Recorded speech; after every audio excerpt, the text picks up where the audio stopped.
Jonas, chapitre 1. La parole de l'Éternel fut adressée à Jonas, fils d'Amittai, en ces mots. Lève-toi, va à Ninive, la grande ville, et crie contre elle, car sa méchanceté est montée jusqu'à moi. Et Jonas se leva pour s'enfuir à Tarsis, loin de la face de l'Éternel. Il descendit à Jaffo, et il trouva un navire qui allait à Tarsis. Il paya le prix du transport et s'embarqua pour aller avec les passagers à Tarsis, loin de la face de l'Éternel. Mais l'Éternel fit souffler sur la mer un vent impétueux, et il s'éleva sur la mer une grande tempête. Le navire menaçait de faire naufrage. Les mariniers eurent peur, ils implorèrent chacun leur Dieu, et ils jetèrent dans la mer les objets qui étaient sur le navire, afin de se le rendre plus léger. Jonas descendit au fond du navire, se coucha, et s'endormit profondément. Le pilote s'approcha de lui et lui dit, « Pourquoi dors-tu? Lève-toi, invoque ton Dieu. Peut-être voudra-t-il penser à nous, et nous ne périrons pas. » Et ils se dirent l'un à l'autre, « Venez, et tirons au sort pour savoir qui nous attire ce malheur. » Ils tirèrent au sort, et le sort tomba sur Jonas. Alors ils lui dirent, « Dis-nous qui nous attire ce malheur. Quelles sont tes affaires, et d'où viens-tu? Quel est ton pays, et de quel peuple es-tu? » Il leur répondit, « Je suis Hébreu, et je crains l'Éternel, le Dieu des cieux, qui a fait la mer et la terre. » Ces hommes eurent une grande frayeur, et ils lui dirent, « Pourquoi as-tu fait cela? » Car ces hommes savaient qu'ils fuyaient loin de la face de l'Éternel, parce qu'il le leur avait déclaré. Ils lui dirent, « Que te ferons-nous pour que la mer se calme envers nous? » Car la mer était de plus en plus orageuse. Il leur répondit, « Prenez-moi et jetez-moi dans la mer, et la mer se calmera envers vous, car je sais que c'est moi qui attire sur vous cette grande tempête. » Ces hommes ramaient pour gagner la terre, mais ils ne le purent parce que la mer s'agitait toujours plus contre eux. Alors ils invoquèrent l'Éternel et dirent, « Ô Éternel, ne nous fais pas périr à cause de la vie de cet homme, et ne nous charge pas du sang innocent. Car toi, Éternel, tu fais ce que tu veux. » Puis ils prirent Jonas et le jetèrent dans la mer. Et la fureur de la mer s'apaisa.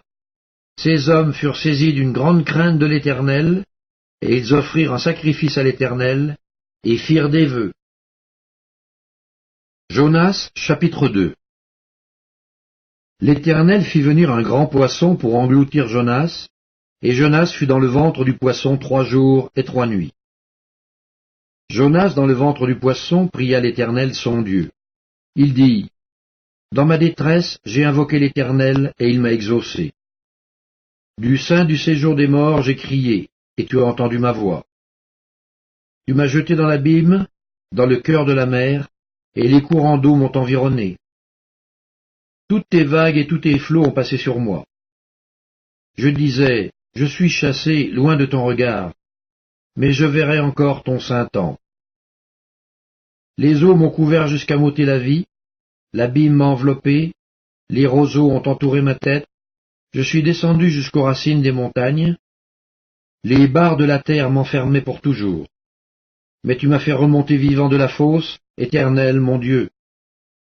Quand mon âme était abattue au-dedans de moi, je me suis souvenu de l'Éternel, et ma prière est parvenue jusqu'à toi, dans ton saint temple. Ceux qui s'attachent à de vaines idoles éloignent d'eux la miséricorde. Pour moi, je t'offrirai des sacrifices avec un cri d'action de grâce. J'accomplirai les vœux que j'ai faits, le salut vient de l'Éternel. L'Éternel parla au poisson, et le poisson vomit Jonas sur la terre. Jonas, chapitre 3. La parole de l'Éternel fut adressée à Jonas une seconde fois en ces mots. Lève-toi, va à Ninive, la grande ville, et proclame-y la publication que je t'ordonne. Et Jonas se leva, et alla à Ninive selon la parole de l'Éternel. Or Ninive était une très grande ville, de 3 jours de marche. Jonas fut d'abord dans la ville une journée de marche. Il criait et disait, « Encore 40 jours, et Ninive est détruite. » les gens de Ninive crurent à Dieu, ils publièrent un jeûne et se revêtirent de sacs, depuis les plus grands jusqu'aux plus petits. La chose parvint au roi de Ninive, il se leva de son trône, ôta son manteau, se couvrit d'un sac et s'assit sur la cendre. Et il fit faire dans Ninive cette publication, par ordre du roi et de ses grands. Que les hommes et les bêtes, les bœufs et les brebis, ne goûtent de rien, point, et ne boivent point d'eau. Que les hommes et les bêtes soient couverts de sacs, qu'ils crient à Dieu avec force, et qu'ils reviennent tous de leur mauvaise voie et des actes de violence dont leurs mains sont coupables.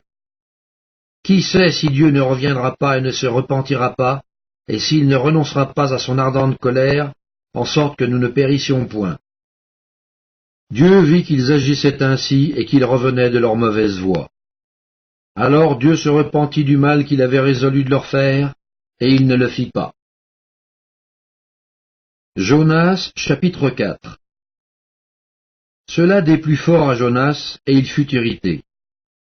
Il implora l'Éternel, et il dit, « Ah, Éternel, n'est-ce pas ce que je disais quand j'étais encore dans mon pays? Fais prévenir en fuyant à Tarsis.